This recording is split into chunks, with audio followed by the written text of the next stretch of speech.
Hello বন্ধুরা, জগন্নাথ বাড়ির ঝুলন যাত্রা উৎসবের ব্লগ 2 নিয়ে চলে এলাম। তো মন্দির পরিক্রমা তোমরা দেখেছো। এরপর আমরা চলে গেলাম একটু মেলা ঘুরতে।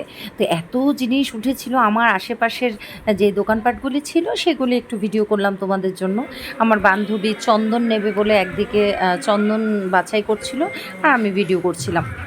এত সুন্দর সুন্দর জিনিস উঠেছে, সব লোভনীয়, দেখলেই ইচ্ছে করছিল কিনে নিই, কিন্তু এতটা টাকা পয়সা নিয়ে যায়নি, কারণ হুট করে ডিসিশান নিয়ে বেরিয়ে গেছি, তো এত কিছু কিনবো ভাবিও নি।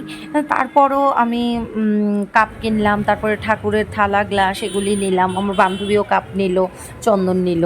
তারপরে আমি এত নিজে জুয়েলারি বিক্রি করি, তারপরও লোভ সামলাতে পারিনি, 2 জোড়া ইয়াররিং কিনলাম। এসব কেনাকাটা করে এরপরে আমরা আবার অনুষ্ঠান শুরু হয়ে গেছিলো, অনুষ্ঠান দেখতে গেছি। গিয়ে দেখি মানুষ, প্রচুর মানুষ, সবাই কীর্তন হচ্ছিল, তো কীর্তনের সাথে মন প্রাণ খুলে নাচ করছিল, আনন্দ করছিল, এত ভালো লেগেছে। আমিও করেছি, কারণ এখানে অনেকেই আমার পরিচিত, আমাকে জোর করে নিয়ে গেল, করেছি, যদিও সেই ভিডিওটা মনে হয় না এখানে খুব একটা আছে বলে।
এইভাবেই অনেকক্ষণ কীর্তন শুনলাম, সবার আনন্দ উৎসব দেখলাম, নৃত্য দেখলাম।